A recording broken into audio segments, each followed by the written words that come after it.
Apple's off-year, the S cycle, is usually a disappointment to most people. We get the same design as always, with mostly internal and mostly negligible improvements. This year, however, Apple appears to be changing its tune. It's not that 6S offers one huge improvement in a specific area, like screen size with the iPhone 6, but the sum of all of its improvements add up to one hugely amazing phone. The exterior of the 6S remains largely unchanged, with almost no difference at all in its shape. You still get the somewhat controversial design used on the regular 6, but personally, I don't mind the antenna lines. They break up the otherwise boring, solid aluminum unibody. I also like the curviness of the edges, and while some people say it makes the phone more slippery, I think it makes the phone more comfortable to hold. And as usual with any Apple product, iPhone 6S is beautifully made. The fit and finish is unparalleled by any other smartphone. The body fits perfectly to the screen, the volume cutouts are machined to perfection, and the Apple logo is polished like a piece of heirloom silver. The device oozes with class. So the outside is all well and good, but it's also a little bit heavier and a teensy bit thicker. Just 7.1 millimeters compared to 6.9 on the 6, and 7.3 millimeters compared to 7.1 on the 6 Plus. So you may be wondering, why did Apple go back on its never-ending quest to make its products look more like pieces of paper than pieces of electronics? All of this is answered with two simple words: 3D Touch. 3D Touch works a lot like Force Touch on the Apple Watch and MacBook. The screen can sense how hard you're pressing on it by measuring the distance between the cover glass and the LCD.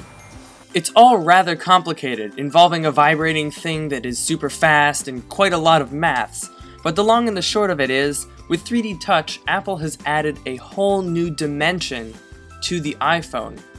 As of right now, 3D Touch is available only with Apple apps, but soon developers will be able to use it for whatever they want. Peek and pop, peek, pop, peek, pop, peek, pop. This is what I've been doing ever since I got this phone. Lightly press on an email to see a preview, press deeper to pop it into full screen. It's brilliant. On select apps, you can click on the icon and see a window with some shortcuts. For example, starting a stopwatch from the clock right from your home screen.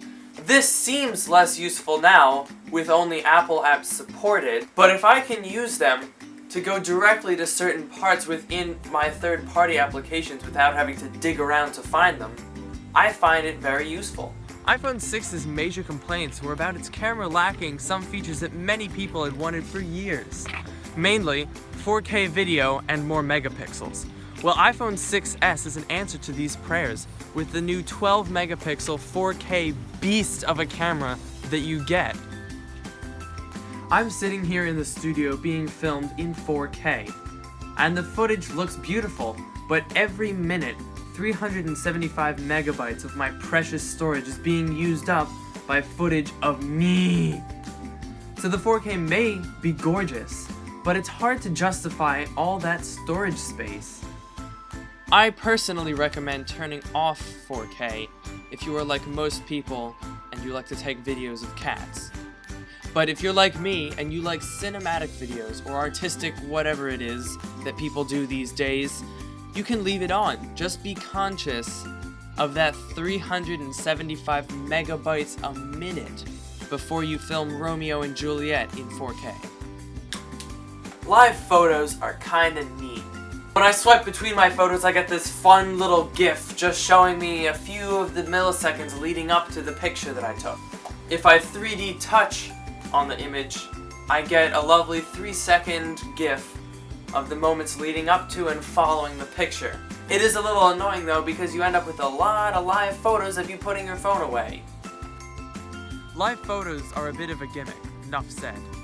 iPhone 6S is blisteringly fast. Touch ID unlocks the phone in milliseconds. Bam, bam, bam, bam, bam, unlocked. The A9 chip, as Geekbench scores on the internet will tell you is blisteringly fast. It can demolish almost anything that you throw at it. Most third-party apps are not designed to take advantage of this.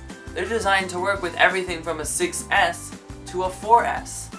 And a 4S is quite a lot slower. All in all, iPhone 6S is probably the best smartphone on the market right now. And that's a bit of a problem. The 6S is the best now. Next year, the 7 will be the best. 7S the year after that. So the question is, which one should you buy? Well, it's impossible to tell which upgrade is going to be better than all of the other ones, so you should probably just go with your gut and get whichever iPhone you feel justifies the price.